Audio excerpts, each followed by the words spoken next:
Bonsoir et bienvenue à tous dans cette nouvelle vidéo. Aujourd'hui, nous allons apprendre à résoudre des inégalités, des inéquations et des équations à l'aide de valeurs absolues. Pour cela, on a deux méthodes. La première méthode, elle est extrêmement simple et c'est celle qu'on va aborder aujourd'hui. C'est la méthode de la ligne graduée. Très bien. On verra dans une autre vidéo, Inch'Allah, la deuxième méthode qui est la méthode des conditions. Très bien. Alors, j'enchaîne directement. Il faut savoir qu'une valeur absolue, par définition, ça représente la distance entre deux positions sur la ligne graduée.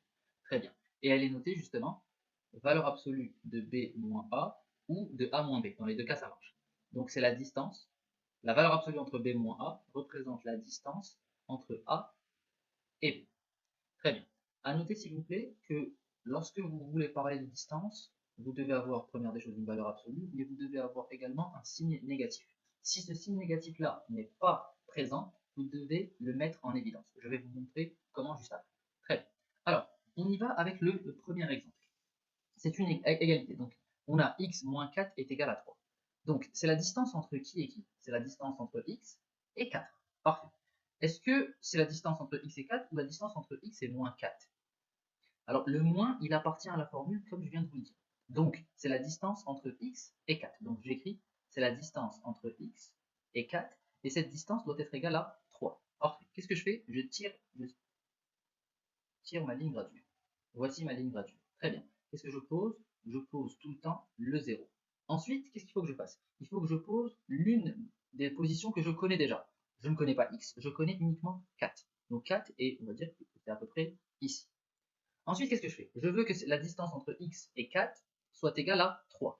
Donc en fait, qu'est-ce que je vais faire? Je vais avancer de 3 et je vais reculer de 3. De telle sorte à ce que je sois égal à 3 à droite de 4 et je sois égal à 3 à gauche de 4. Donc là, 4 plus 3, ça fait 7. Et 4 moins 3, ça fait 1. Donc je tombe sur quoi? Je tombe sur 1 et je tombe sur 7. Donc, pour que la distance entre x et 4 soit égale à 3, il faut que soit x est égal à 1, soit x est égal à 7. On peut vérifier si vous voulez. Donc, 1 moins 4, je remplace x par 1. 1 moins 4, ça fait moins 3. Valeur absolue de moins 3, c'est 3. C'est parfait. Je continue. 7, je remplace 7 moins 4, ça fait 3. Valeur absolue de 3. Donc, solution, c'est égal à 1 et 7. Très bien. Je passe maintenant à la deuxième expression. Cette fois-ci, j'ai x plus 6 est inférieur ou égal à 9. Très bien. C'est la distance entre qui et qui? C'est la distance... Ok, là il y a un petit souci. Je vois un plus. On avait dit que pour déterminer la distance, je devais toujours avoir un signe négatif. Donc qu'est-ce que j'allais faire? Je vais casser ce plus-là. Je vais faire x moins 6. Très bien. Et là, qu'est-ce que je viens de faire? Je viens de mettre le moins en évidence, qui appartient à la formule. Donc en fait, ça va être la distance tout simplement entre x et moins 6 cette fois-ci, et qui doit être inférieure ou égale à 9.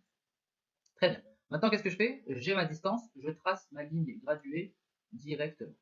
Très bien. Je pose bien sûr le 0 à ce niveau-là. Je pose le moins 6, parce que c'est entre x et moins 6, c'est la valeur que je connais. Et qu'est-ce que je vais faire? On a dit que j'allais, encore une fois, avancer de 9, et je l'ai reculé de 9. Très bien. Moins 6 plus 9, ça fait 3. Et moins 6 moins 9, ça fait moins 15. Très bien. Alors, rappelez-vous une chose, s'il vous plaît. Je ne vais pas prendre 15 et je ne vais pas prendre 3. En fait, quand vous avez une inégalité, et surtout en inférieur, rappelez-vous de ça. Quand vous avez une inégalité en inférieur, je prends toujours toutes les valeurs qui sont à l'intérieur des deux valeurs trouvées. Donc là, je viens de trouver moins 15 et 3. Donc ce qui va m'intéresser, c'est toutes les valeurs entre moins 15 et 3. Donc ma solution, ce sera quoi? S sera égal à x appartenant à l'intervalle moins 15, 3, d'accord? Avec des crochets comment à votre avis? Avec des crochets fermés parce que j'ai inférieur ou égal. Excellent. Très bien.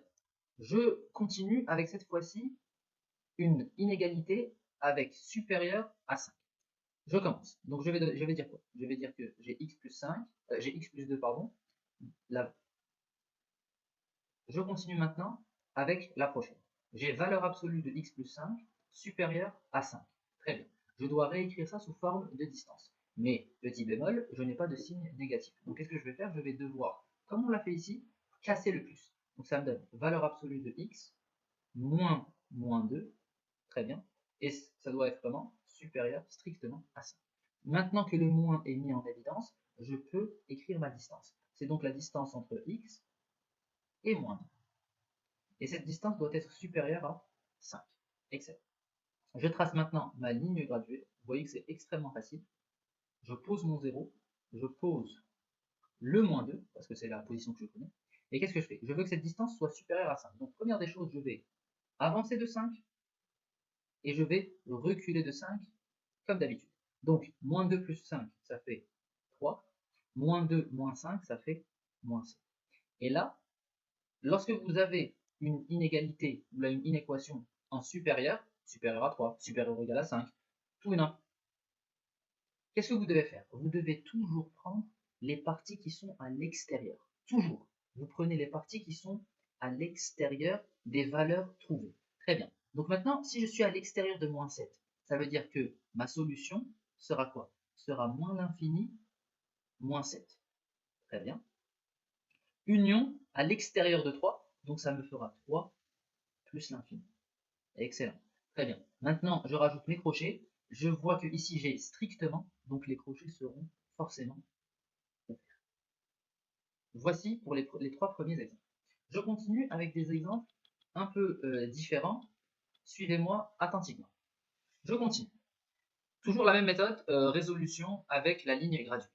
Première des choses, je dois réécrire la valeur absolue sous forme de distance. Donc là, j'ai une égalité. Donc ça sera la distance entre qui et qui? Entre 3x et 12. Le moins est déjà là, donc c'est direct. Distance entre 3x et 12. La distance doit être égale à combien? Elle doit être égale à 3. Je continue. Je trace directement ma ligne graduée. Je pose mon 0 et je pose la deuxième position. Donc c'est 12. Je mets à peu près 12 ici. Très bien. Comme tout à l'heure, la méthode ne change pas. J'avance de 3 et je recule de 3. 12 plus 3, ça fait 15. 12 moins 3, ça fait 9. Très bien. Vu que j'ai une égalité, je vais prendre directement les valeurs trouvées. Mais là, il y a un petit souci. C'est que la distance, c'était entre qui et qui? C'était entre 3x et 12. Donc la valeur que je viens de trouver, ce n'est pas la valeur de x, mais c'est la valeur de 3x. Donc je vais écrire que 3x est égal à 9, et la valeur 15, ce n'est pas la valeur de x également, c'est la valeur plutôt de 3x. Donc je vais écrire que 3x est égal à 15. Très bien. Donc x finalement est égal à 9 sur 3. 9 sur 3, ça me donne 3. Voici ma première solution. Également ici, x est égal à 15 sur 3, donc est égal à 5. Voici mes deux solutions. Donc S égale à 3, 5. Excellent. Je passe maintenant à la deuxième. La deuxième, c'est quoi? C'est une inégalité avec inférieur ou égal. Très bien. Je n'ai aucun souci avec ça. Je dois d'abord écrire la valeur absolue sous forme de distance. Là, vous avez déjà un signe négatif, donc c'est déjà réglé. Donc c'est la distance entre 2x et 7. Et cette distance doit être inférieure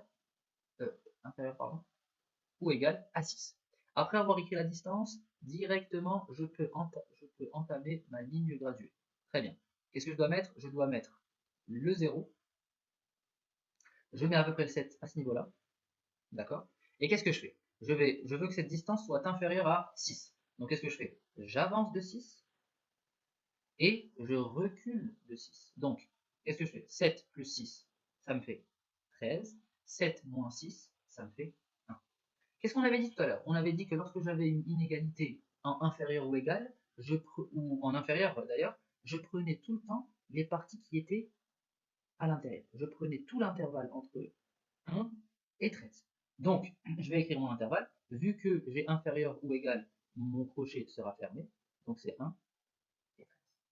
Là, il y a encore un petit souci. C'est que moi, la distance de base, c'était entre 2x et 7.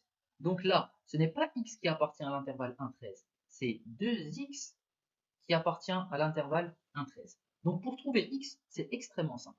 Vous avez vu depuis tout à l'heure, c'est très facile. Je vais diviser l'intervalle par 2. Donc, si je divise ici par 2, qu'est-ce que vous allez avoir? 1 divisé par 2, ça fait 1 demi. Rien de spécial. 13 divisé par 2, ça fait 13 demi. Je laisse comme ça. Et voici le résultat pour x. Donc, on répète juste rapidement. vous allez, quand vous avez une inégalité pardon, ou une inéquation avec inférieur ou égal, j'avance, je recule normalement. Après, je vais prendre l'intervalle compris entre les deux valeurs trouvées. Lorsque vous trouvez cet intervalle-là, vous l'écrivez et vous faites attention. Est-ce que ici j'ai un x ou il y a quelque chose qui est collé à x? Donc là, en l'occurrence, c'est 2. Donc je vais dire que 2x appartient à 1, 13, mais moi je cherche x, donc je dois diviser l'intervalle par 2. Bah, ça me donne 1 demi, et très sûr. Je termine avec le dernier exemple cette fois-ci. Comme d'habitude, je dois réécrire la valeur absolue sous forme de distance. Donc c'est la distance entre qui et qui? C'est la distance entre moins 2x, vous le savez maintenant, et vu qu'il y a déjà un moins, c'est la distance entre moins 2x et 1. Cette distance doit être comment? Elle doit être supérieure à 10. Excellent. Qu'est-ce que je vais faire? Encore une fois, je vais tracer ma ligne graduée. Très bien. Qu'est-ce que je fais? Je pose mon 0 et je pose le 1. Très bien, c'est l'une des positions que je connais. Et je vais faire comme d'habitude, j'avance de 10 et je recule de 10. Très bien. 1 plus 10, ça fait 11. 1 moins 10, ça fait moins 9. On avait dit tout à l'heure que lorsque vous aviez une inégalité ou une équation en supérieur ou égal ou supérieur tout simplement, je prenais toujours la partie qui était à l'extérieur. Je prenais toujours la partie qui était à l'extérieur. Donc la partie que je vais prendre, c'est quoi? C'est moins 9. Pardon, c'est tout en bas. Moins l'infini, moins 9. Ok. Vu que j'ai supérieur ou égal, le crochet sera fermé. Union 11 plus l'infini. Très bien. Est-ce que là j'ai fini? Non, je dois vérifier est-ce que j'avais x ou j'avais un coefficient collé à x. En l'occurrence ici j'ai moins 2. Donc en fait c'est moins 2x qui appartient à cet intervalle-là. Pour trouver x, qu'est-ce que je vais devoir faire? Je vais devoir diviser tout le monde par moins 2. Alors faites attention juste à ça. Je vais devoir diviser tout le monde par moins 2 et je vais devoir relire dans le sens inverse. Parce que vous savez bien que lorsque je divise par quelque chose de négatif, il y a un sens qui va s'inverser. Donc regardez avec moi, qu'est-ce que ça va donner? Moins l'infini divisé par moins 2. Alors très simple, l'infini divisé par 2 ça donne l'infini, moins divisé par moins ça donne plus. Donc ici ça se transforme en plus l'infini. Parfait. Je continue. Moins 9 divisé par moins 2, ça me fait 9 sur 2. Très bien. Les crochets, je les mets et je continue. Union. 11 sur moins 2, ça fait 11 sur moins 2, je ne change rien. Et plus l'infini sur moins 2. L'infini divisé par 2, ça fait toujours l'infini, et moins divisé par plus, ça fait moins l'infini. La dernière chose que je vais faire, c'est relire l'intervalle dans l'autre sens. Parce que je dois toujours avoir le plus petit à gauche et le plus grand à droite. Donc l'intervalle va juste se relire dans le sens inverse. Donc c'est plutôt moins l'infini 11 sur moins 2, union 9 sur 2, plus l'infini. Et voici mon résultat. Donc vous voyez bien que c'est extrêmement facile. Vous n'avez qu'à suivre les règles, la règle pour l'égalité, la règle pour inférieur ou inférieur ou égal, et la règle pour supérieur, supérieur ou égal. Je vous invite à refaire les exemples. Je vous posterai une vidéo sur la deuxième méthode, et je vous souhaite bon courage jusque-là.